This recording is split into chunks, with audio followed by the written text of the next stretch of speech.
Thank you. Oh, that's amazing. But now I can't see you though. I cannot see you at all. Can you see me? No, it's I not. have the camera on. Hang on. And now? No. Not yet. Well, at least you can hear me. I'm not that pretty, so you know. I can even hear you now, Maria. Hey, Pamela, can you hear me now? Excuse me. Okay. One second. Oh, perfect. Thank you so much for coming through. Yes. I do apologize. I'm sick, so I got the flu. Oh, Uh, so my voice is way better now that I'm sick than my usual voice. really? Oh dear. Oh, really? Was it really? It's worse than this on good normal days. Yeah. Oh no, thank you so much for coming through. Uh, I thought I'd cancel this, but I'm not the type to cancel this. I've been meaning to create this part of the job where I get to share, and the plan is to make it monthly on Thursdays whenever I have a bit of time and just talk about books, talk about writing. So, I believe, Maria, you found me through Substack? Me? Oh, I live in Holland now, but I come from Portugal. I come from Portugal and in Holland. Oh, And I what's studied in England. And I'm a teacher in Holland, a retired teacher. Yeah, oh, fascinating. amazing. Lots to write about. Yeah. Oh, that's beautiful. What do you teach? Well, I was qualified for English, Portuguese, and Dutch. Oh, amazing. Oh, so how bad is my writing? How awful is it? Yeah, I'm good at writing when I have the time and patience. I mean, isn't that what we all want sometimes? The Yeah, time and patience. I think that's the hardest, isn't it? and peace, And peace. Do you think we write when we have peace, or we write to find peace? both. And both. Ah, Some people do to find peace, and other people need the peace way. to write. It's funny how you say that because I was working on an article and I find out how all my favorite male authors, they're all drunkards and they all have issues with alcoholism. Yeah. Or looking at the poetry of Dylan Thomas, looking at the essays of Ernest Hemingway, you look at the life of Charles Bukowski and you realize they all had issues Yeah.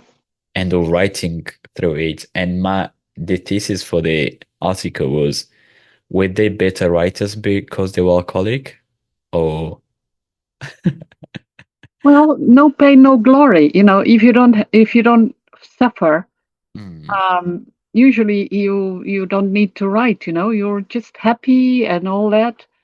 And like Hemingway, I mean, he was quite. He was one of my favorites, but uh, he really.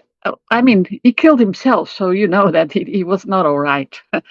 So people sometimes use writing to express what they cannot say by talking. yeah. That's what I used to do in the past. And now I'm more of a talker than a writer. What changed? What was the switch? I think the responsibilities Mm, and experience in life, mm. and lack of time. I mean, that's another thing. Writing takes time. Yeah, I think it's yeah. but the idea of writing takes time, but it's also I think it's way better because you get to think twice than when you're talking. Yeah, Don't you think so that you get to think twice? of course I do. I'm a speedy talker, so sometimes my mouth is quicker than my brain. So yeah, it's true. No. I do realize that when you put on the video, I saw how you have a whole library behind you, Oh books. yeah, yeah. Mm. Oh, I'm a how should I say? I'm addicted to knowledge. I mean, isn't that what a philosopher is? Yeah, but I just heard very recently that as a child, Mm, I had a lot to deal with, mm, and my way of being, my reason for being, was to mm, know things. So in my village, because I read so much, I knew so much about all sorts of things. So old people would love to call me and say, "Tell me how many. Tell me the names of the kings of Portugal. Tell me this. Tell me that." I was like a Wikipedia, for them. And then they gave me sweets or money or whatever. And somehow my brain got programmed to kind of absorb knowledge. It's terrible sometimes, because it gets a bit full in my head. But I still do. I still take all sorts of courses, and I want to know, and I see something, I want to know why it is. It's a sickness, I think. I have to go to the psychiatrist, I think. I don't know. no, So I hate it it's because I always know something they don't know. and you ended up being a teacher. So you ended up teaching. Yeah, it was not my idea. I wanted to be a doctor, but my Mm. math was very bad. So well, my whole life is I want that way and I go that way. So I don't know what happens. You I found would be a great writer, if I would listen and have more time, I think, because everything went, I want it that way, that way, that way, no, and it went that way, that way. I'm no, still okay, but so okay, it's yeah, not. and I as a teacher, Mm, my students used to like me because they always mm. said, "You have taught us how to think." That's beautiful. I And think. sometimes I could be an Uh, activist. I'm not, but uh, because I wanted them to think. So I would always ask, why are you saying that? Where did you read that? And how come that you came to that idea? And they would look at me and say, "Oh gosh, I have to think." But I'm very proud of that. And even adults, mm, which is the last years of my career, I used to say, "Look, you have to study Dutch for your work and for your work permit, but mm. that's not all in life." That's true. So That's true. they, some of them are, they would say you're a good teacher. Okay, thanks. I No, didn't mean it that way, but I want people to know what I know. It's terrible. trust me. That's why I've written for the past 5 years a newsletter every day. Yeah, It's selfish and selfless. But yeah, to what you said, you are a philosopher, because if you think what's a philosophy, it's a love of wisdom. It's a philein and sophos. So if you love wisdom, you yeah, are a philosopher. I know it would sound pretentious to call yourself a philosopher in the world we live in, because everyone yeah, will think like, why would you dare call yourself that way? yeah, But the way you just defined yourself, that's why a philosopher is. You love yeah, wisdom and you pursue it for the sake of it. yeah. And Not now everybody likes that because you're a pain sometimes. thinking is hard. No, not But everyone I don't thinks. really care. You know how old I am? I'm almost 75, so I just don't care now. I had a friend, she was like a second mother, and when we went out to a lecture or something, and she would say something, I would tell her, "Are you saying this?" I have come to a dignifying age when I can say and think anything I want.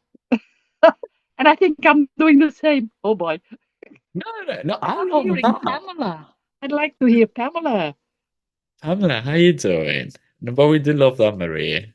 Go for it. I'm sure Pamela is enjoying also listening. Pamela, say hello if you can. Hello, Hello. How you doing, Pamela? I'm doing great. Are you someone who also loves thinking? Yes. Do you write? Yeah, you'd say that. I I started making it serious just recently. What pushed you to that, making it serious? I feel like it was a potential in me that I was keeping hidden for so long, Hmm. and it gives me clarity and keeps me grounded when I'm honest with myself and give myself time to just pause and make sense of what's going on. Yeah, and then write. I like that. I think that's why most people write what they do online. Unless you are a journalist, why are you getting paid or working on any essays at school? I think we write to, to find more. It's funny how I tell people. So I was having this writing class and I was telling people that the worst part of writing is that you don't learn how to write so that you can stop writing. You learn how to write so that you can write a lot. Mhm. Yeah, So yeah. everyone writes and you keep writing because you learn different ways of writing and you get to enjoy it. But it was good. Pamela, would you say that you're a philosopher too? I'm still pursuing wisdom. Oh, But from what she shared, I think I am an upcoming philosopher. you know, But I love being curious. I love being that's good. curious. I love one of my favorite quotes is that when Einstein says that he doesn't have any talent and that he just passionately curious. Not sure why it was attributed to Einstein, but if you think of how that man changed the world, he was very talented. But he Indeed. says that everything he does is curiosity. Would you say that when it comes to curiosity, it's something that pushes you or pulls you? Um, I would say it pulls me uh, Hmm. in a way that when I realize probably this is something I lack, Yeah. I then I must gather up the humility. I've learned that learning requires humility, Hmm. that the more you know, the more you realize you don't know. It's true. And so that's where my curiosity stems from. The more I learn, the more I realize I have to learn more. And Sure. the way to make that curiosity grow more is to keep learning because there's no such a thing as knowing too much. Hmm. You just have to keep pursuing knowledge all the way through. And that's very true. You know, the worst part is that you keep learning and you keep learning. It never stops, isn't it? Uh, and that's the worst part of it. Maria, would you say that curiosity pulls you or it pushes you? Um, oh dear, that was quite a question. Um, Take your uh, well, it, I think it pushes me. uh, Yeah, because I think the way I want to know things, mm, it's like, as if something pushes me on my back. Go forward, go for uh, it. mm. So that's probably pushes me. Yeah, I like how you two have it differently. With Pamela, it pulls her and you pushes you. Yet yeah. it's the same So you thing. have two pieces of work, haven't you got? You know, Yeah. the best part of this is that what matters is us having a good time, us getting to share. I Oh love yeah. this idea when I created this. There's so I was born, so I'm younger than I look. Now I love this idea of a saloon when I was finding a name to call this. So when I did research, I was reading like saloon or just a gathering or meeting space, often in a private home where people came together to discuss literature, art, philosophy, and ideas. So there was no agenda. Everyone would just exchange ideas, critique each other's work, and just develop their thinking through discussion. So the idea of that there's nothing happening new. It's about everyone expressing themselves. So I love the idea that I'm not here to give any advice or share anything. I'm just here to learn. And it's Good, so, good for you. You know what you're saying? It's funny because mm, in Portugal, when I mm, was there and up to my 21st, we mm, were in a very difficult political atmosphere. mm, Could not say what we thought, and I was a bit outspoken because I read too much. And of course, if you hate communism, I want to know why people hate communism. It So makes sense. so Yeah. I thought, well, if I cannot be a doctor, I'd better go away before I get into prison. Because my Wow. friends would say, "Oh, you're going too far." My teachers would say, "What books are you reading?" And I thought, "Oh dear, I wasn't safe." And of course, the atmosphere at home was not Mm, good either. So when I went to England and I was at the university there, it was so much fun because we had this international center where mm, we had all sorts of nationalities, and mm, we would talk about books, about uh, curious things, about. I don't mm. think we ever talked about politics in those days, but all sorts of things, art, music, and the group would be 10, 20, or two groups of 30, whatever.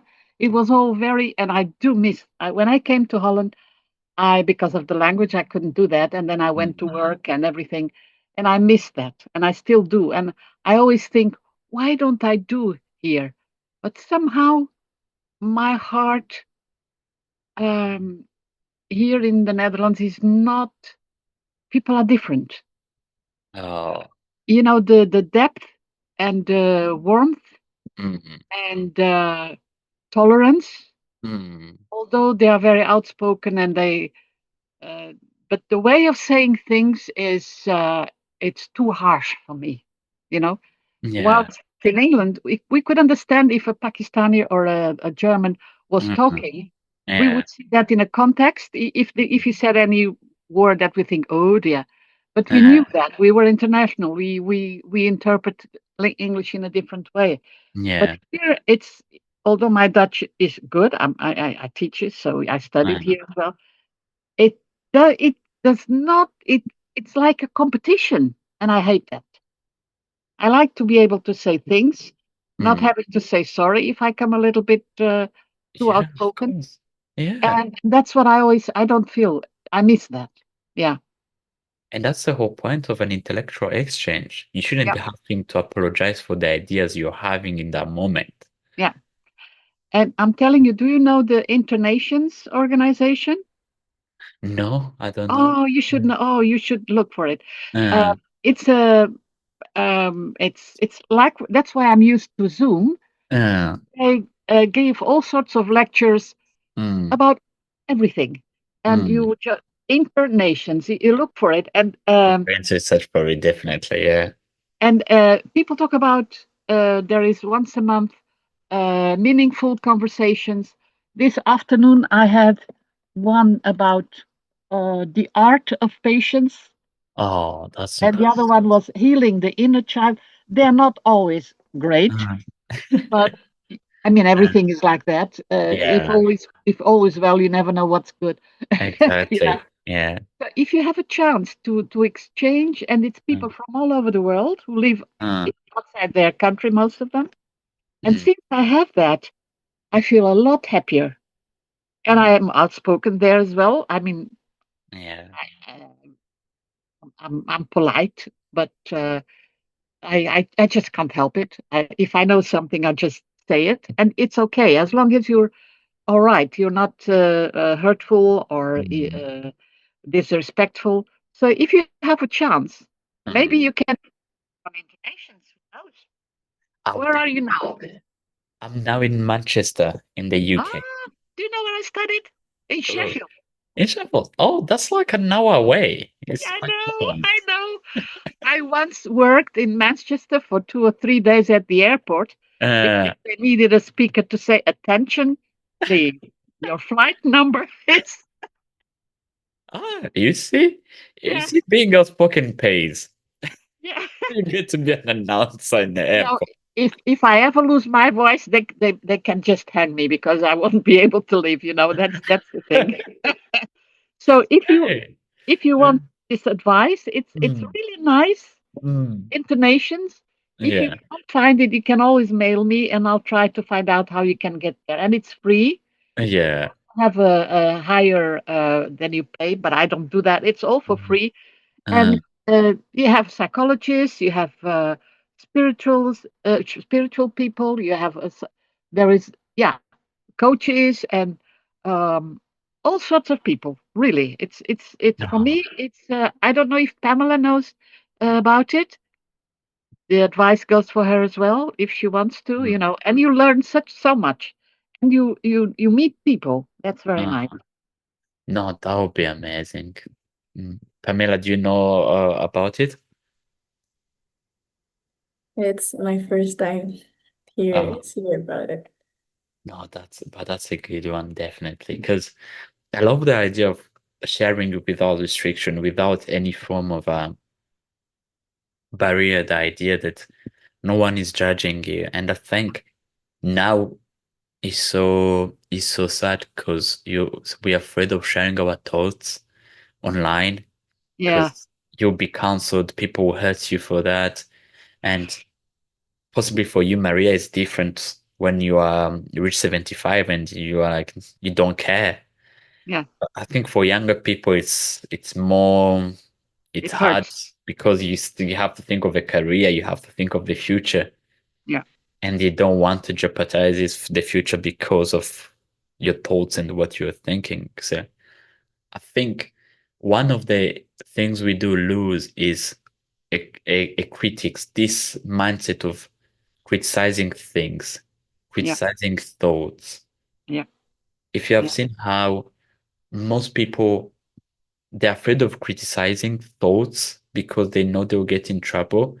yeah, And those even who try to criticize, they criticize the person instead of their thinking. yeah, So you make an enemy out of the person instead of helping them sharpen what they thought of yeah, or the idea. And don't you think that this idea that we should learn more to criticize the ideas rather than the people yeah, who yeah. have But the problem is everything is personal. The whole media, you have yeah. to have a nice body, you have to have be rich or Mm, successful, or you have to do something to be mm, something. And because of that, we only look at the outside, mm, and we don't give people a chance to be people. And besides that, there is this since just before the pandemic and during the pandemic, mm, people were so afraid that they have become so hard. And because they have become so hard, they have lost the feeling that mm. I'm hurting somebody. Sure. So um, they criticize just like that online because nobody is there to tell them, hey, watch out. And even on daily life, I mean, I I was brought up in a well mannered way. It was a tyrannic education, but okay, it Mm, has its things. But now, people on the street, they push you and mm, they are impatient and they are. And I keep telling my husband, there must be something in the water, 'cause everybody is like this. And but thank God I meet some nice people and I try to be nice as well. mm. I have my moments, because I We get all fed do. up with these people. But I don't know if you know Desmond Morris. You were a bit young, but in my days when I was Mm. young, Desmond Morris was an English writer, Yes. anthropologist, and he Yeah. said humans are apes wearing very expensive shoes. Okay, and I think it's That's a changing. good one. Oh, I love that one. If you And ever have a chance, read The Naked Ape. You will learn a lot if you can find one because it's been old. But and this is he looked at people. We Mm, really are uh, animals, of course we are, mm, and we are. It is as if we are getting back to our instincts instead of our evolution as human beings. That's what I find. And just look at Trump. I mean, yeah. Go you know, for it. Don't if don't whatever you're feeling, go for it. Don't filter yourself. no. But Yeah. I'm not. I'm just. I look at him and I say, Mm. "What kind of drugs has he taken to be like this? Is there something in the food, or in the water, or in the air, or The Coca-Cola, maybe. yeah, probably." Yeah. So you understand that a lot of people, but I'm hopeful. I'm positive because there are people around me Mm. who are nice, who are good. And when they are not good, I just look at them and give them the silent look. And I just say, God forgive them because they don't know what they're doing. Oh, it's very true, and it's a good example of Desmond Morris. He studied apes. I know about his work because I think he the one who worked on the London Zoo, Yeah, creating a lot, and like talk. I think the Naked Ape, one of the books that was famous. He's yeah, still alive. yeah, I think so. You Yeah, see, he must be old, nearing like 100, but he's still alive. yeah, because I'm 75 and I read him when I was 22. I So, imagine, yeah. No, because I know he's religious, and it's very true. It's the idea that I mean, Trump is a good example. yeah. Well, you see, the way I look at it is uh, look at all the aggression everywhere in the Mm. cities. Yeah. People just start a riot just like that. Yeah. And I think, why? If you don't agree, if it is Gaza or Israel or anything, they go out and they almost kill themselves. And I think, and what do you achieve? Just more negativity.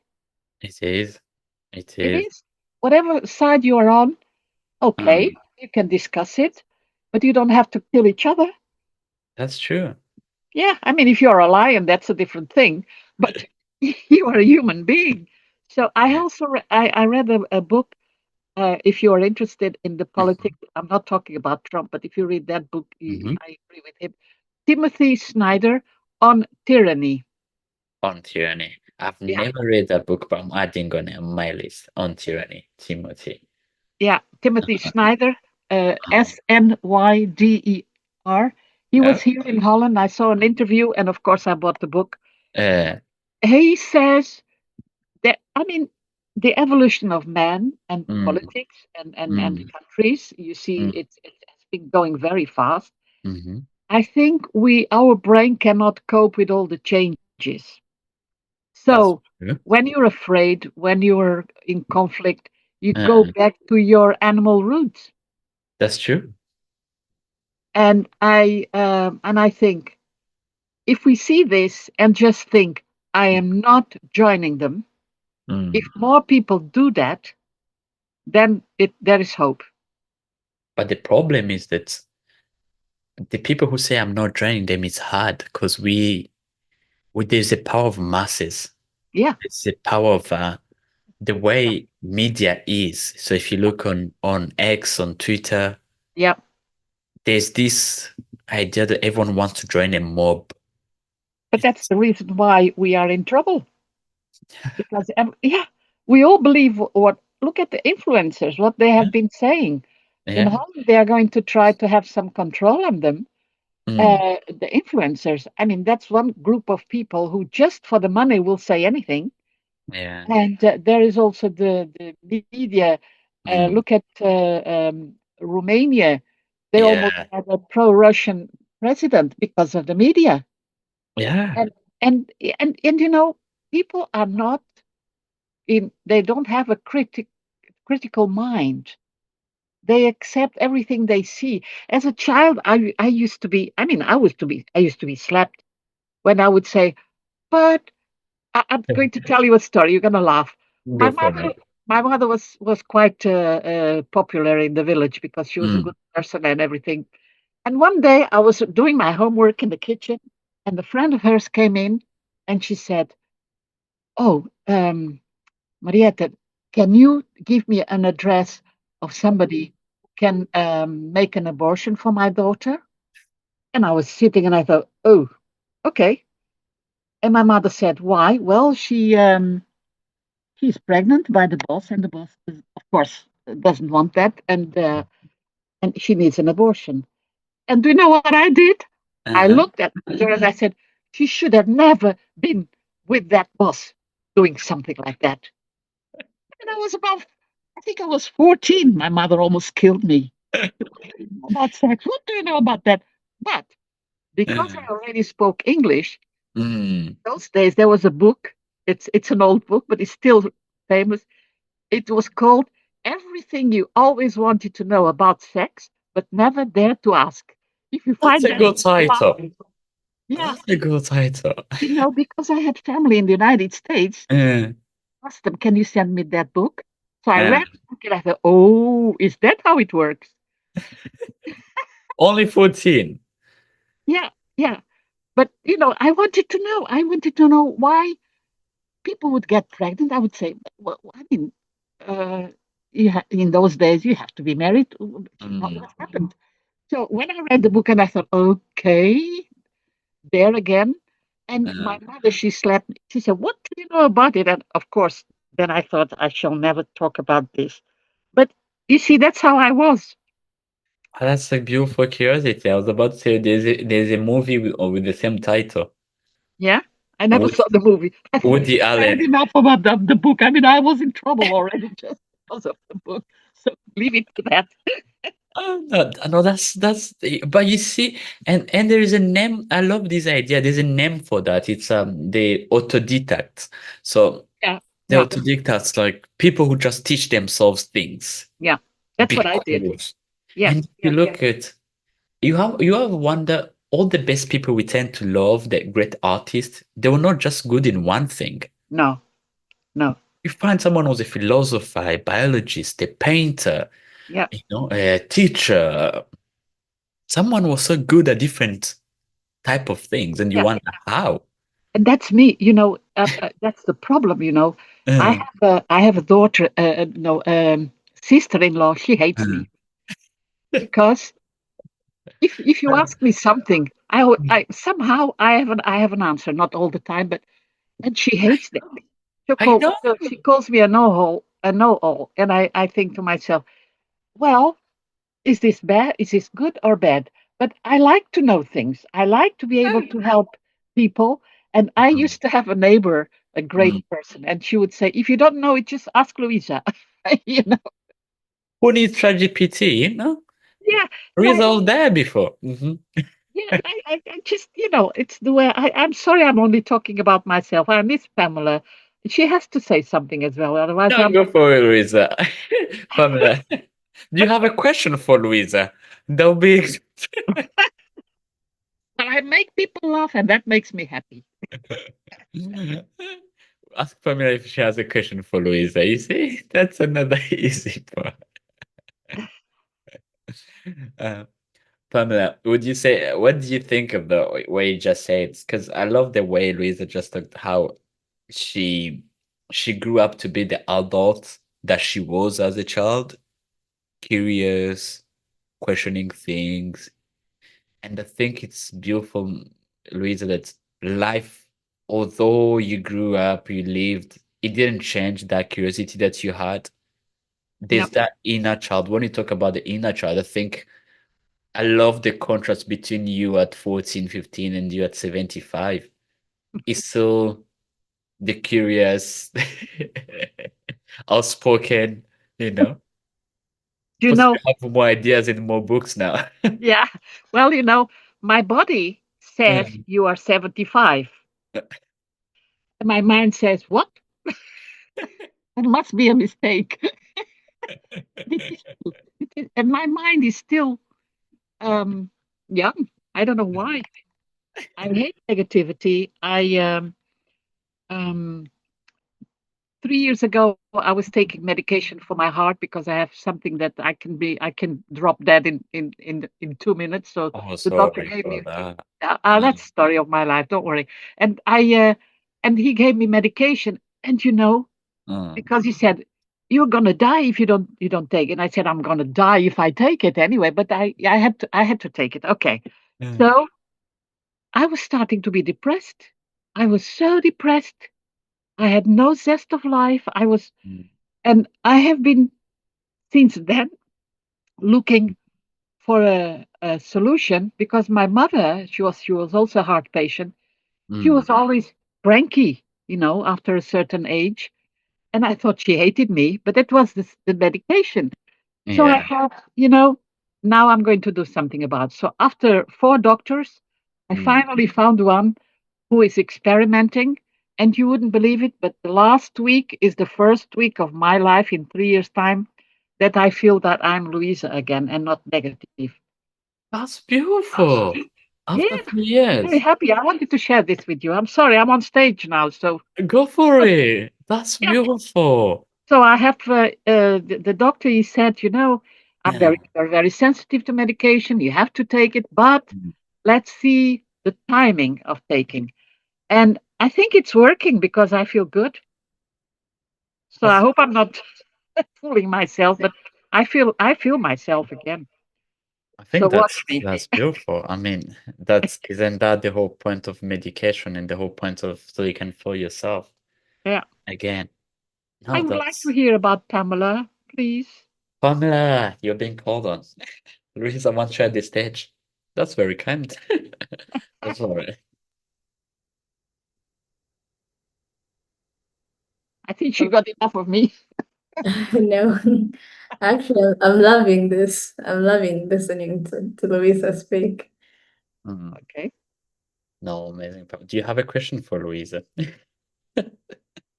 I'm just like wondering how she kept this spirit of being unapologetic and being authentic all the way through all these years. How do you stay unapologetic and authentic all the way through? Thank you. I would like to know too. From 75 now, how do you keep that energy and that spirit of being yourself? Oh, you should have seen me when I'm not like that.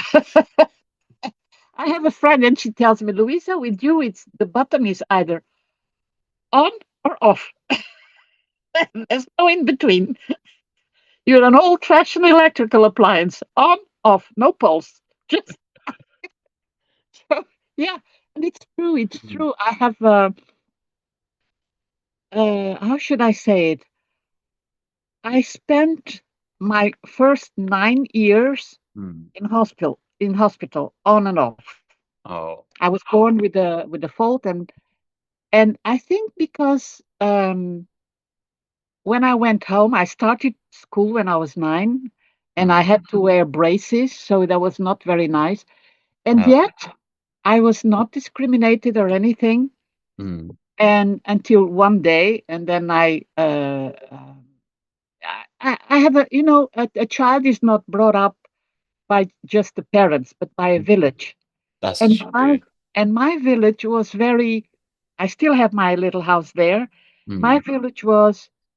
Oh, she's. We have to be careful. If I fell, they would come and help me. And Mm. on the other side, they would say, "Why is she so intelligent?" I would look at them and think, Mm. "And it's only my foot that is wrong, not like my head." I could not understand. So I think I have to prove them. Probably it's the reason why I'm like this. Mm. It's a kind of compensation for Mm. not being seen as the handicap girl.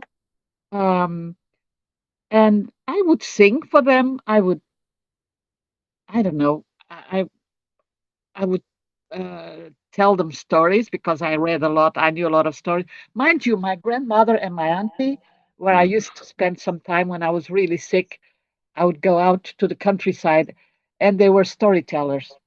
And I think I got this from them. They would always explain me, you know, if you're like this, I'll tell you a story. And then I would listen to the story and I'd say, oh, is that how it goes?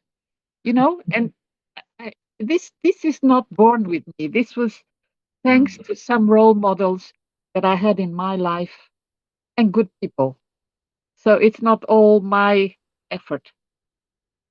I like that you're not taking credit for your wisdom and you it's growth. You learn to be who you are. And I think possibly Pamela would agree this is as a question, like how do you stay who you are through life? So you have been through different cultures, you have been through different literally areas of life, how do you stay who you are? I think that's harder. You're true to your values. Mm, You really, no funny business with me. I want to be free. mm, Uh, if you're lying to me, I don't trust you. I'm not going to lie back. uh, Uh, there was a priest, and mm, he was a funny one. And I thought, if this is religion, I don't want to be religious. mm, I'm a bit funny. In any other way. But you see, this is how. And my father, it was my stepfather, was very strict, mm, very tyrannic, mm, and somehow there are things you need rules. You need um,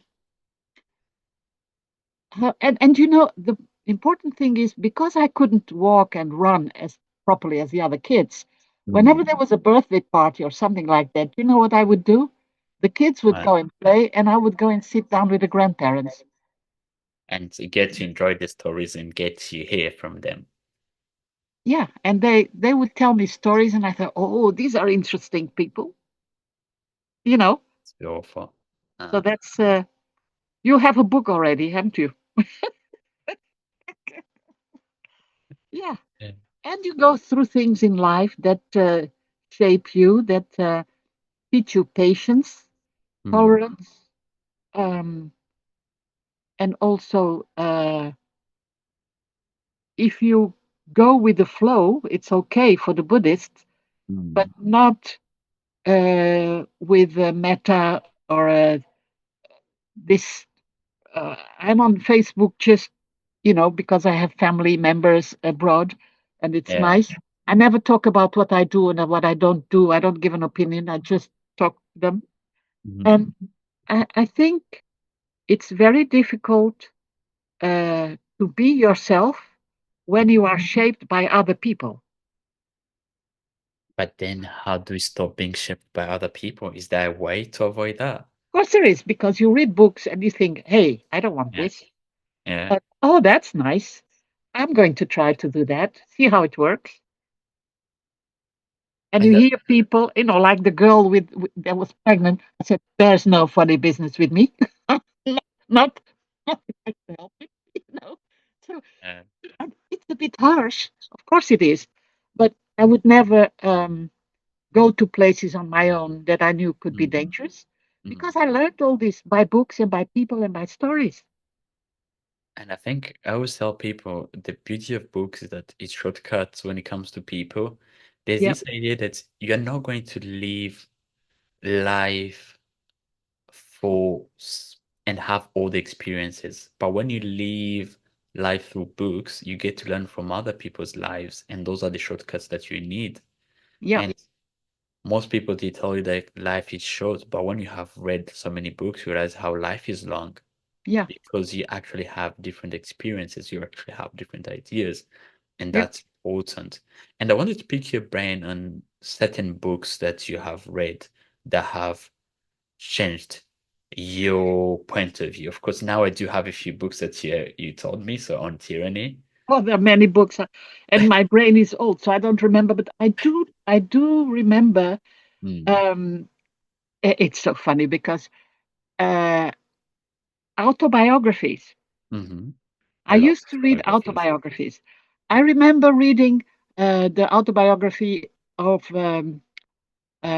like Rudolf Nureyev, Hmm. um, people who have achieved something, and I would read and I say, "Gosh, he really went through a lot, but he went forward. He got through it, you know." And what I also used to read was um, people telling stories about things that had happened to them and how they came out of it.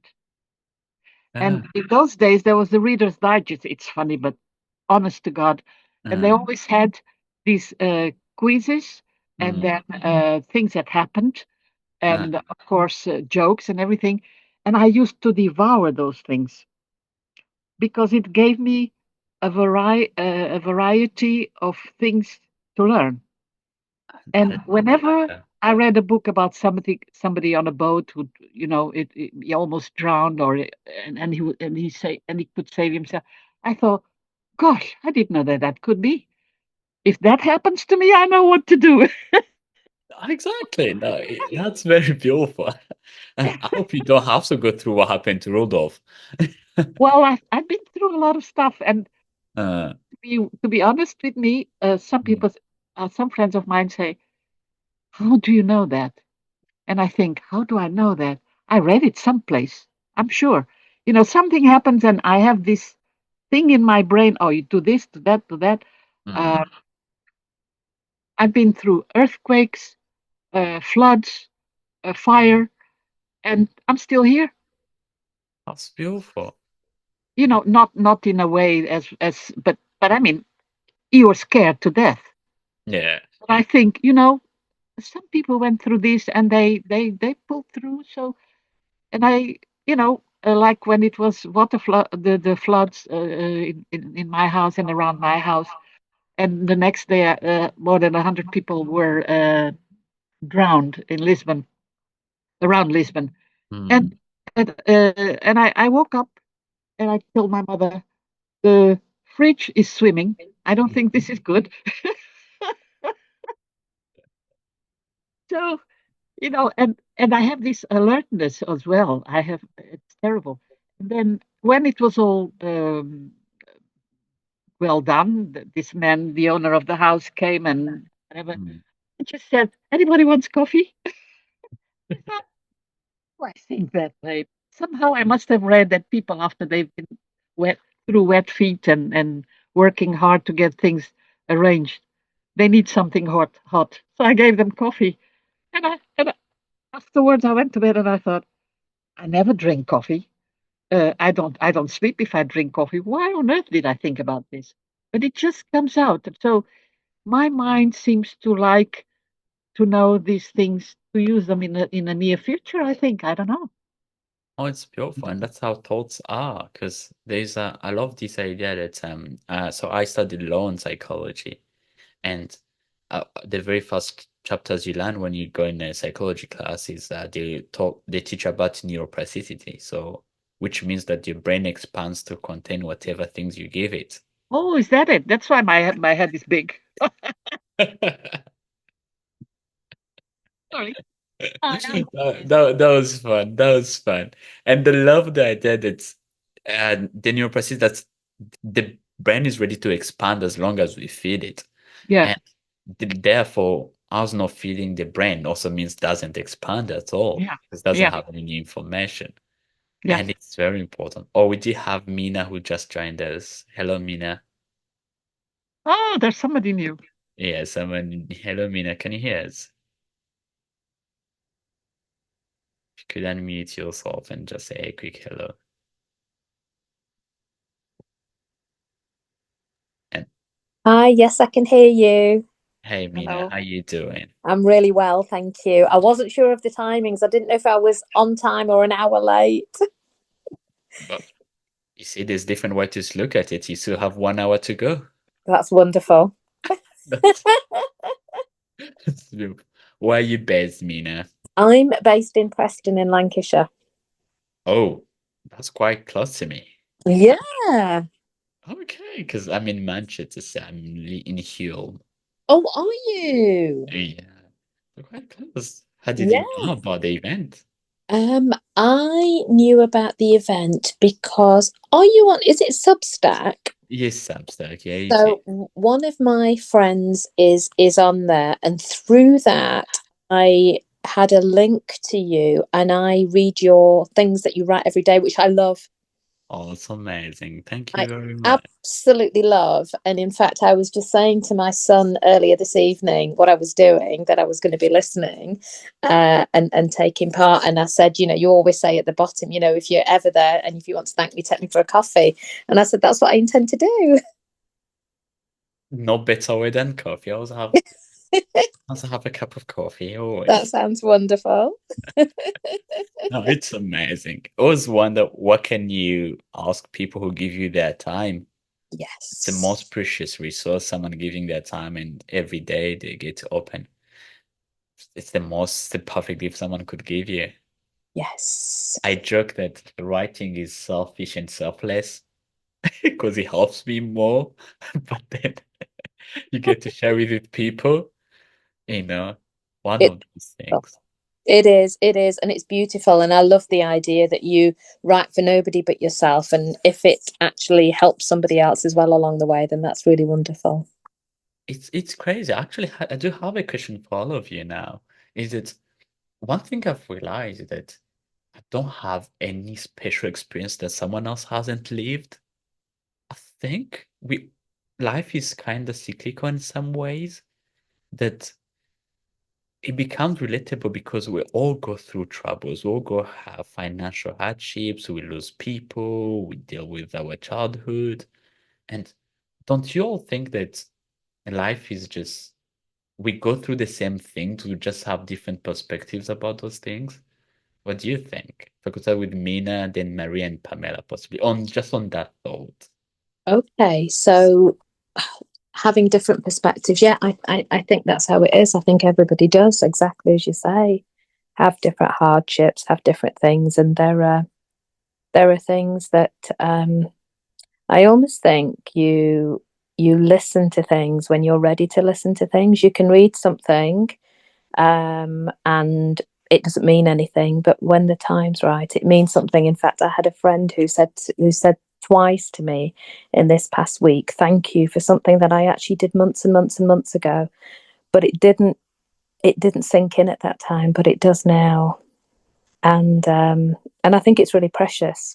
I don't know if I'm answering the question correctly here, but anyway, You um, are? There's no such correct. You answer as you feel. yeah, and for me, I almost feel every single time I read something you've written, it absolutely hits the spot. It hits the spot perfectly. It's what I need to hear at that stage. It's something I've got going on in my head that I'm not 100% settled about. And then I read what you've written and I think, yeah, perfect. Oh, thank you so much. And That's I love it, kind. honestly. Oh, that's very kind. I think the work is for you because I think there's that idea that if you're not ready to receive, then you cannot receive. Yeah. So you're the one who's doing the most work. But you write very beautifully, very from the heart. Oh no, thank you. I figured one thing that's it's very important is this idea that when you write, the idea that you write like you talk, you write like you feel. Yes. There's one favorite writer, I love him. His name is Seth Godin. Oh, Uh, I love him too. He's Me wonderful. too. Oh, I Yeah, love he's a it. he's a marketeer, isn't he? Which is He's a what I do, marketeer. and I that's how love I it. came across him. I think he's wonderful. He's He's, wonderful. And he has written a blog post every day since 96. that's just incredible, isn't it? I take my hat off to him. What an astounding man. Imagine. And he was asked why he doesn't have a writer's block. And his reply was that he writes as he thinks, as he talks, and Yes. he has never had a talking block. I can resonate with that. And he's like, yeah, if I never woke up any day and had talking block, why would I have a writing block? I'm like, that's a good point, isn't That it? is a very, very good point. Yeah. I think we almost tell ourselves the things we think we ought to believe. Mm. That I must get a block at some point. It mustn't work. Yeah. And that cripples us because if you write as you talk and you never had a talking block your whole life, you wake up looking for what to speak. You want to say hello to people you love. Yeah. You know? That's so And, true. and becomes the idea like if I'm going to write the way I talk, then I don't get to have a writing block because I never had a talking block. Yeah. Yeah. You joined us, we're talking about Maria. Maria will say hello and I'll ask her if she has ever had a talking block in her life. Maria, you want to say hello? She's still here. Let's see if she unmutes herself. I missed it. I just had to answer my husband. Oh, He had a no. question about the dishwasher. They never leave me be. Maria, or we're talking about how have you ever had the talking block? No. No. And I think it's 75 years later. if I have a talking block, I think they just give me a little pill and I go. Good for me. No. Oh, yay. Yeah. No. We're talking about Seth Godin, who's a marketer and writer. He wrote a few books. I think he wrote Purple Cow. He writes a lot of books, and he shared that he never had the writing blocks because he never had a talking block. Yeah, I love that. Yeah. And as long as he can talk, he can write Yeah. as he Yeah. writes as he talks, and I always Yeah. find that very beautiful when Yeah. it comes to doing work. Uh, so we just welcomed Mina, and I just found out she lives an hour away in Preston. Yeah, I heard it. I just missed 2 minutes, so I heard her. That's quite exciting because I studied in Sheffield. She lives quite near to you, so I Yeah, don't know about Pamela where she lives, but yeah, quite a small circle in a way. it is on the UK. Pamela, when I say hello, and the question is the same. Ever had the talking block? And where are you based? Um, I'm based in Rwanda, Kigali, Rwanda. And about the talking block, I think my mind is always talking. So I don't know if that counts, but I have a very loud inner dialogue. And so I don't like talking in public because I'm a bit of an introvert. But like I always want to talk about something, at least if I'm like in a small circle with friends. Mm. I just have something going on in mind, so I don't know if that counts. Yeah. No, it counts. It counts. And I'm going to ask you a question because I do write, so I get to deal with all my hardships and all my work through writing. And my question is going to be, how do you release yourself in terms of how do you deal with what's hard to you? So if we could ask for you, Pamela, how do you let it out? Do you have a creative outlet that you use to let things out? How do you deal with it? Um, I used to love writing poems. Mm. Because sometimes I'd say I'd feel completely detached from myself and or sometimes I would feel like so many things are not making sense. And so I'll just grab a pen and a notebook and then just randomly write and without caring if it rhymes or not, just writing and or record myself. Sometimes I do record myself, just speaking my mind and make sense of what's going on. But one thing that has helped me is to always be patient with myself, be a little bit kind to myself. Because when you want to be a writer, at least on my side, I had this urge to be someone who pours into other people, to be like a powerhouse.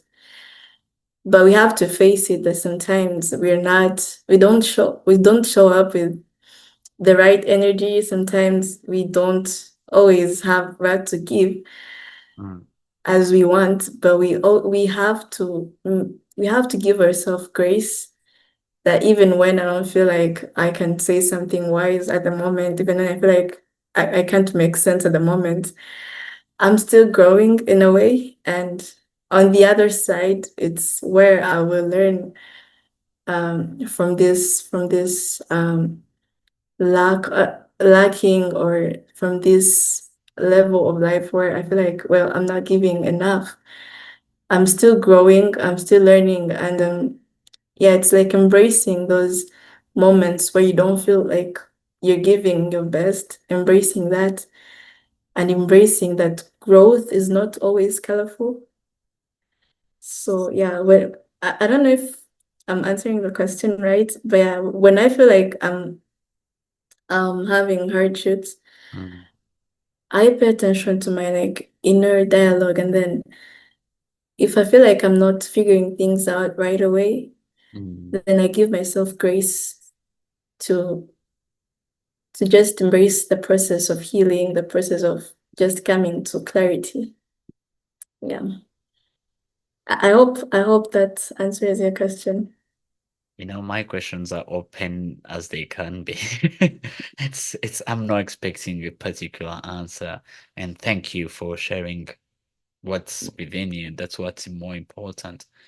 And I love that you just said growth is not colorful. It's black and white, it's grays, it's every shade that happens and becomes messy and you get to sort it out. Well, thank you for sharing that.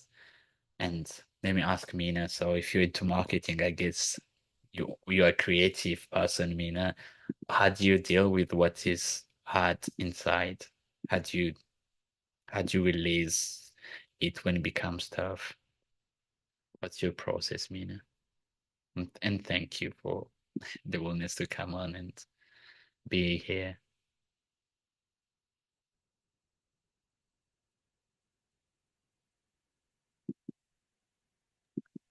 I Hopefully have that. a question for you. Oh, for me, okay. Okay. After Mina answers, then I can take the question, Mary. Is that okay? You can go ahead now while I mess with my phone. I'm very, very, very sorry. Oh, okay, Maria, go on, ask me. Yeah. What brought you to give this session? Yeah, that's a good question. I think loneliness, I guess, as a, A good reason. as an easy answer. I I think I hate this idea that I feel like I'm always giving, and the selfish reason is I want to also receive from people, learn a lot. Good for you. Because I think when it comes to writing a newsletter, writing comes with wisdom, as it would be more, it's me who's sharing what I'm thinking. Hmm. And I want to learn more. What is Pamela thinking? What is Mina thinking? What is Louisa thinking? And this idea of organizing something once a month, like the last Thursday possible, and just talk, just share. And I love when I called it's a saloon, is I'm inviting you in my space and we get to chat about whatever is literally hard on the mind or whatever you're thinking about. The exchange of ideas more than me sharing my ideas, I think. It's a very creative way of dealing with things in life. I think that's what we all do. Mm, Really, you find a way mm, to be somehow happier mm, and joyful, and if you love people, yeah. this was a very good way of doing it. So it's the same thing that I did with the intonations. Mm, I wanted to learn. I wanted to talk to people, different people, yeah. and that's when I got uh, as a member. So good for you. It was a good idea. No, thank you so much. I hope uh, more, and we'll be having more people and more people. And I love the idea of it's where I think Pamela touched it. It's the idea of when you share, you get to learn. Yeah, And you talked about it, Louisa, when you were saying that um, we're raised by a village of people, by different thoughts, different people that shape our thinking. And I think when I'm writing, I'm learning from other people, and what's better than to see people who are learning with you. One of my favorite quotes, I'll just share this and ask Mina. One of my favorite quotes I love, and it's something I really care on my heart and try to practice, is that don't be the sage on the stage, be the guide on the side. I hope, does it make sense, Louisa, on that one? it does because I'm always unfortunately on the center of the that So, that happens. thing. Kidding. Yeah. No, Yeah. we get to learn. So the idea, like, I don't want to be the sage on the stage, but the guide on the side because I don't know much. I'm learning. And when you joke, the reason why it's called the Wisdomas, the newsletter, it's a joke in Friends. It's season 6 of Friends. Have you watched? Has any one of you watched the Friends TV show? Oh, I see Pamela has watched it. And the idea is just two friends talking. So they joined Phoebe. They're talking, and Phoebe's about to get married, and suddenly her dad is in prison, and she can't. The dad won't be able to walk her down the aisle, and she asks Joe, and says that you've always been a good friend, you've always been around, and you've always been very helpful to me, and you always had wise advice to give me. And jokingly, Joe says, I'm pretty with Thomas. Because Joey always messes up with the way he says. So it was a joke. Instead of saying he's wise, he's pretty wisdomous. And to me, they love the word wisdomous. As someone who is a friend and cares about their friend and shares bits of wisdom and is always there to help. So that's they go through the word the wisdomous. I love that. I love that. I think it's beautiful. It's funny because it's also like it's not an English word. Oh, yeah, I know. Ask Joe. It's an English word. Pretty Thomas. Yeah, brilliant. Mina, let me pick your mind. Yes. So we're talking about how we get to find a creative outlet to deal with the hardships of life. How So do you do it? for me, a creative outlet. So there's many things. If I'm pretty stuck with anything, whether it's writing or writing a strategy or anything in life, personal things. For me, one of the biggest things that works is just a walk, fresh air, out in the sun, having the space, and I can solve so many things in that space when I'm away from just sitting at my desk or wherever that environment might be. So that always works for me. But the other things that work like a dream for me are music, very loud, very dancey, very happy, very joyous. So music is an absolute dream. And the other thing is exercise, particularly if it's like what I love more than anything is a class where it's sort of 45 minutes and somebody is screaming at you to do whatever you're doing, and it's so fast you have not 1 ounce of headspace to do anything but concentrate, and therefore you have no space for all the rubbish that's going on in your head, and you come out with such vibrancy, and you might be exhausted and all the rest of it, but it's wonderful. It's a wonderful feeling. It's a wonderful feeling. So those three combined in all sorts of different ways are a dream for me to get back to where I need to be, or where I want to be. Oh, that's very beautiful. And thank you so much for sharing that. And now I'm going to challenge you to this. How to do a walk like Mina McDonald. So how to go for a walk. How to go for a walk. So on a daily tedious way, first thing in the morning, it's literally walking down the road where there's a million people and lots of cars. But my favorite walking is on a beach, bare feet. And I had the pleasure of doing that this weekend. Shoes off, bare feet, feel the sand between your toes, listen to the water. And to me, that is absolute heaven. That's beautiful. Absolute heaven. It really is. It's so grounding and it's so magical. And there's something very, very beautiful. And I'm really lucky. I'm less than half an hour's drive from a really beautiful beach. Oh. It's perfect.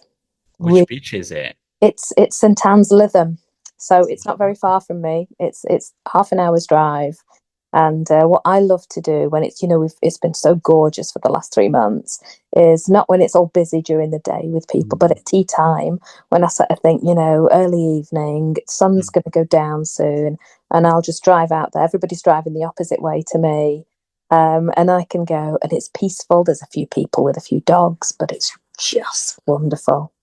Just wonderful. Oh, And that's I love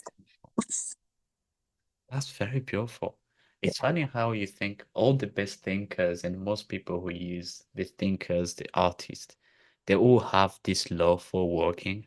I think there's a way it just grounds you and gets you to get out of your head, if that makes sense. Yes, absolutely. For me, it's just listening to the birds, looking at the trees, looking at the sunlight. I love the sky, and nobody understands me when I go, oh, look at that sky, and it's like, yeah, it's the sky, and I'm like, but it's beautiful. Look at the clouds, look at the different shades. So for me, it's just sometimes it's the simplest things. There's people called astrophiles, people who love the sky and stars. Oh, I love it. I could You're an stand there. astrophile. Oh, I didn't know that. There is. I take lots of photos of the sky. I mean, whenever I just try to see shades of gray that make sense in the sky in Manchester. It does indeed. Astrophiles. No, it's one of those things I think with the skies, it reminds me just of how small we are when you Yes. look at it. Like it's one of those. You just realize how and contrast everything, any problem that you have, you look at the sky, you realize how small you are, and you just realize Yeah, even the problem is small. exactly. And it just gives you a different perspective, doesn't it? Yeah. It gives you a different perspective. But yeah, and there's also sort of the other more sort of deeper side of it Mm. is sometimes if there's a block and you're thinking, well, hang on a minute, what is that? And sometimes I've now, and this has only happened in the last maybe 6 months to a year, I'll sit with it and work out what it is.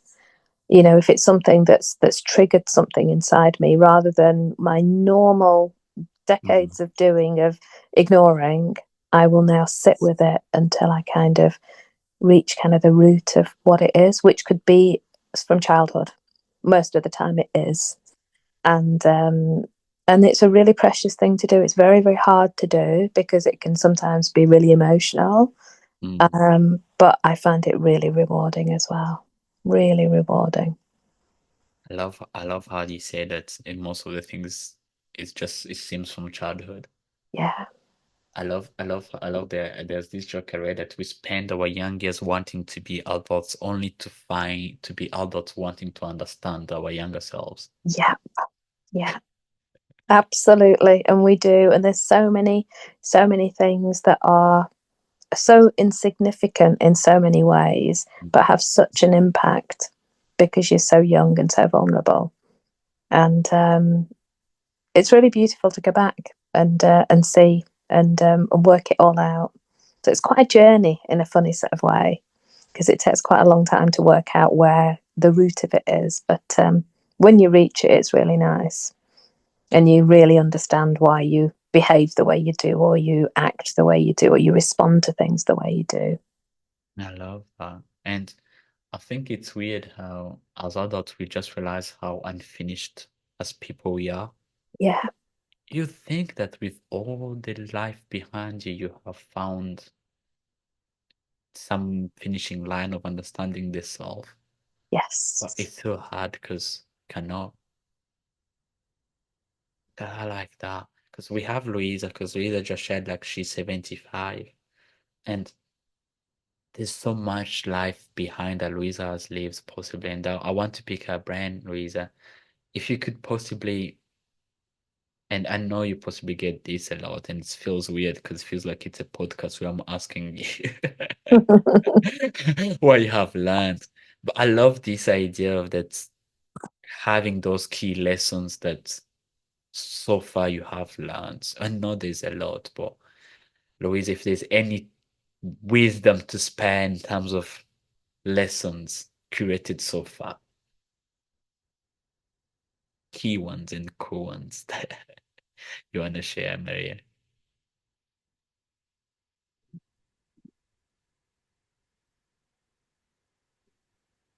I don't really know. It's a good answer too. Yeah, yeah, yeah.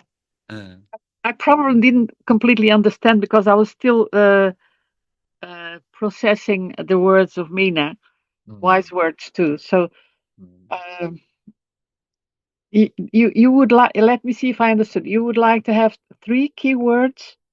if if there's any, or you can go on if you want to comment on Mina's with No, wise no, no, words. it's Those okay. that It we was learned clear to during. me, but Yeah.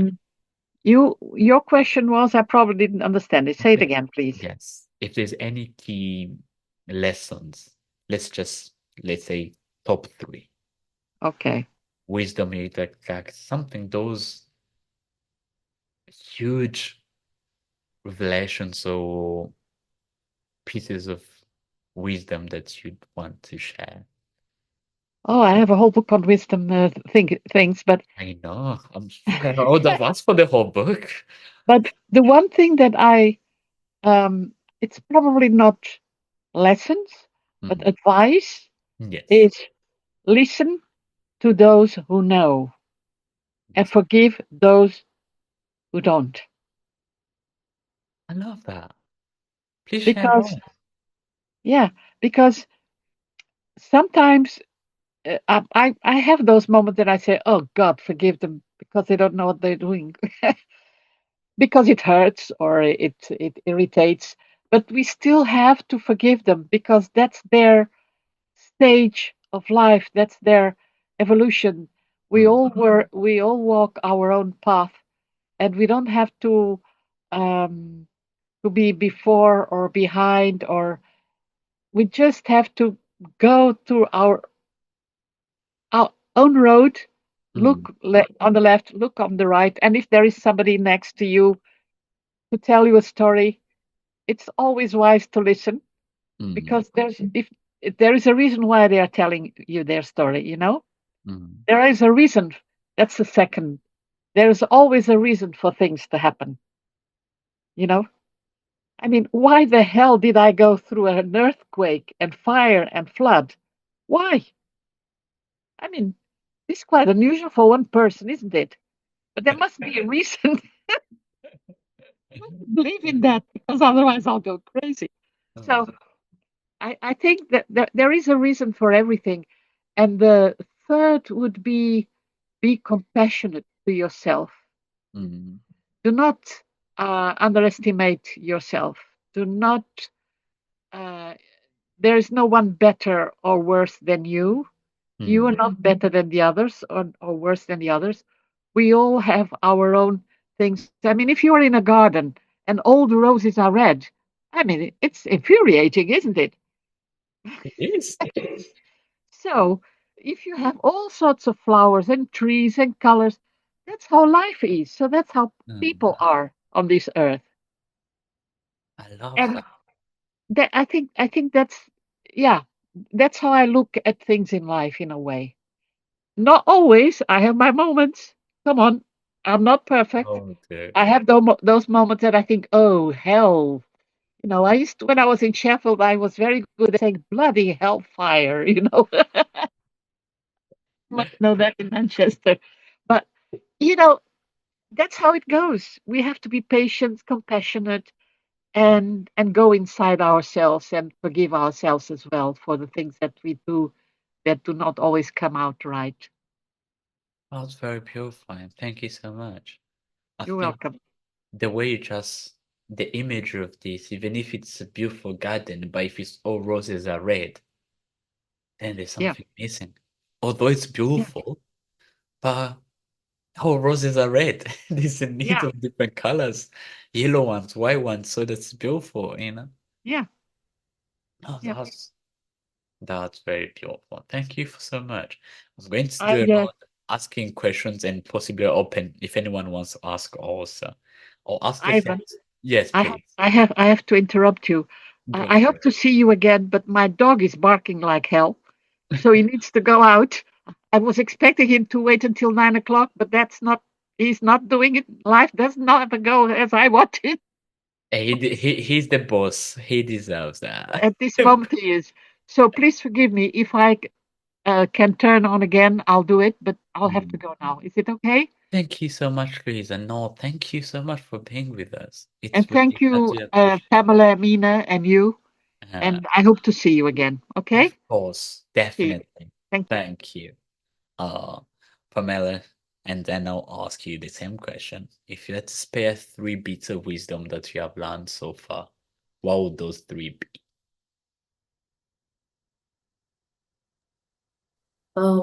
So far, I would say the first thing is from this favorite quote. It says there's a crack in everything, and that's how the light gets in.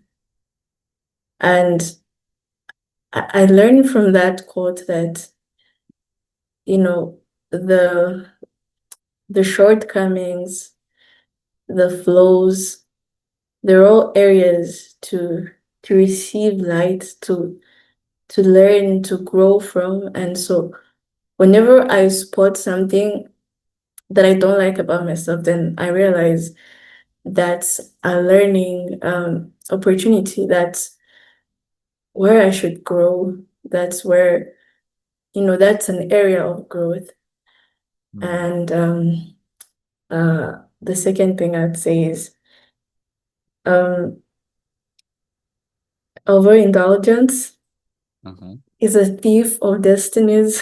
And I got this line from this program. We're just graduating, and then this guy tells us that whatever you overindulge in, it's stealing your destiny. And so be mindful of what you consume, because your brain, your mind is the place you spend most of your time at. So you have to make it a place that you are proud to be in. So whatever you overindulge in, then that's stealing your destiny. And this speaks to me a lot, because I have seasons where I'm dealing with phone addictions, and I'm stuck on doom scrolling. And I realize at the end of the day, who am I becoming? Like, what am I doing in my life? And oh my God, I feel like I have a lot of things I have to pick from. Go for it. Yeah. Give us, please, more. Go past 3 if you can. Yeah, so I think the third one I'd say is to invest in the environments that I spend my time in, build friendships that I'm really proud of. And I'm still learning to do that, because now I'm quite in a very isolated place. I'm yet to start university, and most of my peers, they've already started. And I went through that year of isolation, because now everybody else seems to be on another page. And so I was supposed to be intentional. Now that I have way too much free time, who do I choose to engage with? What spaces do I choose to spend time in? Are they spaces of learning, or are they spaces of building each other up? And even throughout my friendships, I try to make a space where people can learn from me, and I can learn from them, lean on each other. Because I've realized most of the times when I feel motivated to write, it's after when I've had this soulful, heartfelt conversations with friends. So that has taught me to really invest in the environments that I choose to spend most of my time in. Yeah. Yeah, I think that's what I have in mind right now. Yeah. Well, thank you so much for sharing, Paula. Thank you. And it's good. I love that quote by Ronald Cohen also. Yeah, I love it. And I think actually this one is literally with that title, because I love that quote a lot. just a reminder that we all broken, but that's what makes us better. I think we write from a place of heart. We do things sometimes because we are not okay, and it's very important. And I love that you just shared that. I love when people have the self-awareness to realize which period of their life they're in, you know, because I think most of when we're growing, sometimes we blame ourselves or we have that victim mindset because we lack that self-awareness of recognizing the period we are in. And I do recommend you that, Pamela, for that's brave from you to know that the space where you are in, the year that you are in, the awareness of the good things you should be doing. Trust me, that's life. We are not perfect. We do mistakes. We mess up a lot. And I think it becomes the idea that we know what's right to do, but doesn't make it easy to do it. I doom scroll a lot for someone who talks about productivity and being intentional. So, but the fact that you have the awareness of it, the fact that you're self-aware of where you are, it's very beautiful, Pamela. It's at your young age, someone who's about to go to university, so it's beautiful, and I can only commend you for that. It's amazing. And let me go to Mina and ask the same question. Any pieces of wisdom that haven't been left at the beach? I think most of them are created at the beach. Oh, I think for me, one of the biggest things is trust yourself.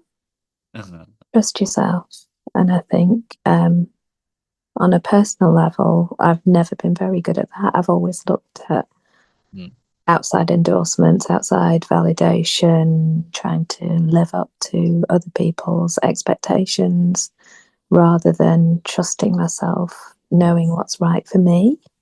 And therefore not being true to yourself, really.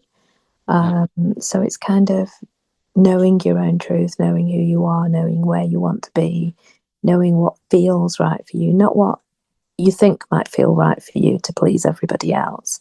And it's far more challenging than you realize, I think, when you're in that space, because it's almost a habit. You're so used to doing things in a certain way. For certain people, you just think that is who you are and that is how you should be. But actually, when you take a step back and walk on the beach, you realize that isn't you. That isn't what makes you happy. That isn't your own truth. It's everybody else's. So I think going to that space and knowing what's right for you is really, really important. Secondly, I think one of the biggest things for me, I think the world is your playground. Love that. I think it's your playground, and I think we're all here to play. And I don't think we play enough. And for me, that means approaching everything with enthusiasm, excitement, fun, joy, no matter how difficult, how challenging a situation you might be in. If you approach it with that positive, joyful perspective, then it changes everything in terms of how things can impact you. And we are here to have fun. We are here to have fun. That's what life should be. And too much of the time, we almost beat ourselves up if we have fun and we feel guilty and we think, oh, shouldn't be so happy. That person down the road looks miserable. No, they'd be delighted to see you happy. And sometimes you shy away from your own happiness because you almost feel like you're gloating, but you're not. All you're doing is being happy. And I absolutely love that, being happy and being in your own space and being able to lift other people up purely by saying hello to them as you're walking down the street, smiling at them, all those really simple things, really simple things. And I think, thirdly, I think one of the biggest things is connections. And I think this is what tonight is about as well. It's about connection. When Marie asks you why you did this, the biggest word that came to me is about connection. It's connecting to people who are on your wavelength, that resonate with you, that are in the same space as you, whatever that might be, and wherever in the world they might be, whether they're down the road, whether they're on the other side of the world, whether they're decades different in age, it doesn't matter. There's always some connection that brings you together because you have something to share. And it's finding those right connections and sharing your space with those that are right for you, not those that you think you should be in, which I've spent many years kind of maneuvering myself in and out of, and now realizing, do you know what? I'm not going to bother. And it's really refreshing and freeing, and it's really beautiful. But I think that's 3. Oh, thank you so much, Mina. And thank you for sharing your bits of wisdom. And that's what the wisdom is about. It's about people who can, they share their wisdom. I love the word wisdomous. I think it's fabulous. I love made up words. I love, you're a marketer, so that must be bread and butter, making up words. Making up words is just so much fun. That is. No, thank you so much. And thank you for sharing those bits of wisdom. I love the way you just explained about the idea of playing. We Yeah. are here to play. I think it's hard to associate playing with being an adult because Yeah. adults they don't play when an adult plays, that means a bad thing. Yeah. Because you're not allowed to play. Yeah. We're made to feel guilty, aren't we? We're meant to be all Yeah. serious and all responsible and all rushing around like idiots. But why? Why? We can still be responsible and have mortgages and jobs and children and whatever else it might be and still have fun. It's true. And the thing is that becomes the idea. How do you find what makes you want to play? How do you find that fun? I think that's being an adult, I think we tend to ignore the Yes. things that light us up. Do you love movies? Do you love writing? Do you love even connection, chatting with people Yeah. on the same path as you? Yes. Yeah. And it's all those things. It's all the things you love that exactly you say that light you up, that have that little tingle in your tummy that makes you so happy. And Yeah. it can be the simplest things, it can be the easiest things. It doesn't have to be anything that costs any money. It doesn't have to be anything that impinges on anybody else. It can just be so simple. And I think we've created almost a world where we've forgotten that. When you're a child, for me, one of my biggest memories of a child, and it takes me back to being who I truly am, and I'd forgotten this for decades, is when I was really, really young. I don't know if you can picture, but when you're on a street corner and you have 2 drain pipes that meet, but they don't connect properly, and it's raining, as it does in Preston, like it does in Manchester, and that rain drips from the drain pipe and it makes a horrible big splashing noise. My joy as a little girl was having tiny little wellies on, standing up and down, splashing in the puddle and giggling. And I loved it. And I just remember my mum screaming at me, saying, "What on earth are you doing?" And me thinking, I love this. It makes me so happy. And to me, I can still picture myself being that little girl who got so much joy from splashing in puddles on a corner of a street where the pipes were leaking. To be honest, as an adult, you find a way of just doing almost the same at the beach. You Yeah. find a way of And it's just wonderful, and I find it so grounding to remember that joy, and it still makes me smile, and I can still picture that little girl, and I think that little girl is still alive and kicking exactly as she was all those years ago. And it's not letting the adulthood, as you say, sort of when you're an adult, the responsibility, the all the million things that go up with being grown up, kill any of that joy, because it doesn't need to. They can go hand in hand. And I love the way you just say that. I have this theory that I believe that we know we are very much in our adulthood, when we have this awareness of sorting out what's ours and what was handed to us. as we grew up. Yes, It becomes that's the hard part, isn't it? it is. And it's shaking all that off. And I think one of my favourite phrases that I now use is that's not mine. That's not mine. And I use that more than I've ever done. And 90% of what I've done all my life is take on everybody else's as my own. They must have said that, or they must be in a bad mood because of something I've done, or I must have upset them, and you take it as it's about you, and 99% of the time it's nothing to do with you, and you don't have to take on anybody else's bad mood, bad behavior, anything. It's not yours. So I spend all my time going, that's not mine. And it's very freeing because you then have more space, more time, more energy within yourself to do the things you do love rather than taking on other people's burdens. And it's true because I think as adults we struggle with that. I wrote about it. I think if you read the latest article, and Yeah, I wrote that you can care without caring. I love that. I just read one of yours 5 minutes before coming online, and it hit home so hard. And I thought, yeah, you can care. You can care and you can listen and you can be there, but you don't have to take on that burden. It's not Exactly. yours. It's not yours.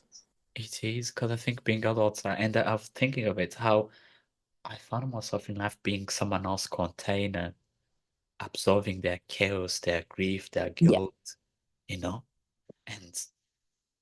I think now as an adult, but I'm learning I can be with someone with not being responsible for them. absolutely. And it's And difficult. It's really difficult to do. mm, And I've spent years carrying, I'd listen to somebody's story and then mm, probably spend the next week sobbing about it. And then I'm thinking, hang on a minute, hang on a minute. I can be compassionate and caring to them, but I don't have to carry mm, the weight of that burden because it isn't mine. mm, And it's hard to do, but it's such an important lesson. it is. Such an important lesson. It is. And it's one of those things I learned. Like, to be honest, when I'm writing, I'm just because I'm learning things and I'm trying to put words to them. And sometimes I think it was yesterday, I was like, it came to me that word. I can care without carrying it all for Yeah. other people. And I think sometimes we have things and we don't know how to word them or how to put thoughts to them, how to, Yes. you know. Yeah, but I think how you express yourself in those articles is just so perfect. I love the language you use, the tone, Mm. just the whole thing. It's really compassionate and it's very gentle. No, thank you very much. And I think it comes back to what we're talking about. If you're going to write as you talk or as you speak, Yes, and as you'd like someone to speak to you, yes, it's the kind teacher that you loved in school where you get to learn, but they're not pushing you. They're yes. just, kind and showing you the way. And I think it's the way I love learning and the way I want to share things that I just learned this. Hey, lady, find out. Here's what I just learned. And I find it's an interesting aspect of it. No. I think that's lovely. I think that's a really positive way of doing it. And it's much better than, we're talking centre stage or, as you say, guide from the side. And Yeah. I think that's a lovely thing because then you're a much better listener Mm. And rather than being the one who's constantly going, yeah, yeah, look at me, look at all these things I can tell you. And it's like, nah, that's not the way to be. no, that's very true. And thank you for reading and I appreciate the moment. Oh, I love it. I love it. I don't miss a day and I flag it if I can't read it at that moment. If I'm somewhere and I've just picked it up and I think, right, I'm going to flag it so I do not miss it and I do not read it. But I love it. I Oh, really love it. I love what you write. that's very kind. It's good to hear it. I get to read it sometimes when people comment, and Yeah. it's good to hear it. And I think we all learning, we all growing. And it's something you said it earlier when you joined is that sometimes words come to us when we're ready. Yes. And I think the good thing with putting things in the world is that when someone is ready, they will feel to the heart, and it will be personal. Someone will relate, and Yes. you know, and I think that's what makes even these connections that's important, because if people can relate, that means you're on the same growth journey with them. Yes. Yes. Because it is, and everybody's at different stages of life and all the rest of it. But that doesn't matter. That doesn't matter. The connection is really, really important. And I'm a great believer, exactly as Maria commented about why did the earthquake or whatever other million horrible things that happened that she mentioned happen. There is a reason for things to happen. There is a reason why you meet people that you do, that you come across people. I don't know what they are, but they are meant to be in your life, whether it's for 10 minutes, 3 years, it doesn't matter. Whatever it is, that there's a reason for it. That's very beautiful. Oh, no, thank you so much. And I want to take this time to appreciate you, Mina. Maria, I think she did a lot of just possible the work with like since she's still on. And Pamela, thank you all for coming through this space. I don't know if you have any questions for me or anything you want to see. We still have a few minutes. And I do appreciate the time you give me to get to read. I hope to have this type of discussion once a month at least. We can manage once a month for 2 hours just to chat, and possibly better structure next time with one topic that we can do and look into it. And I love this idea of a saloon, just an exchange of ideas. There's You come as you are, you share what you want. It's an exchange of ideas on what's important to you. I don't expect any structured answer to whatever I ask. I ask because I want to learn about you for my own curiosity. Now I do have a few examples that you might read in coming days. I love when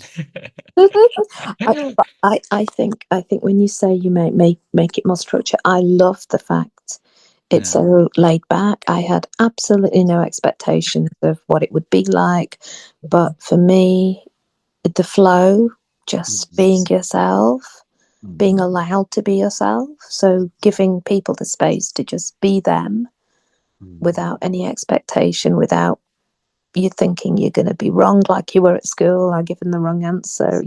There's none of that. And I think that's a really beautiful space you've created. So thank you. Oh, thank you very much. And it's the idea that you get to share what you have. And I will tell people that I get to be selfless and selfish at the same time because I love learning from people. I think it's a wonderful thing. And I think we beat ourselves up too much for wanting to learn and to be curious and to ask questions. I think it's a really lovely thing to do. But I think this space you've created is really lovely. Really lovely.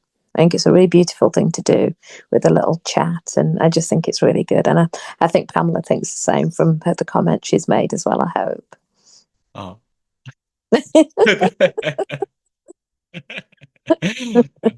Thank you so much. If you have any no more question, Pamela, I'll just close this space, but I'm closing with gratitude. Unless Pamela, you have any question, any words before? Yeah, I think I'll just say thank you for creating this and for your writing in general. As Mena said, I think I relate a lot to I think everything you write, and it shows up at the right timing. So it's always to be in a space of learning and the space of doing life together. Yeah, something like that. So yeah, God bless you so much. Thank you very much. No, thank you so much. And I do appreciate you reading. I always found the best part of writing is that there always be an audience, me. So any extra person who reads, it's a blessing. And that's how important it is. And that's how important it is to show up every day and to get to share what I'm learning. I feel like I've just learned a lot. I've taken lots of notes and I've taken lots of books that I was learning and like and I'm going to go make tea and digest all I've learned, and I think you have done me more literally. This is the gift you just gave me. You give me your time. You give me your heart and wisdom from Maria, from Pamela, from you, Mina. I'm very appreciative of that, and thank you very much. Thank you. Well, you all have a nice evening. You as well. I Thank, do appreciate everything. thank you very much. I look forward to seeing you next time. Thank you. Definitely. Have a beautiful rest of the night. And You as thank you well. so much. Bye. Thank you. Bye-bye. Bye. Bye, everyone. Bye.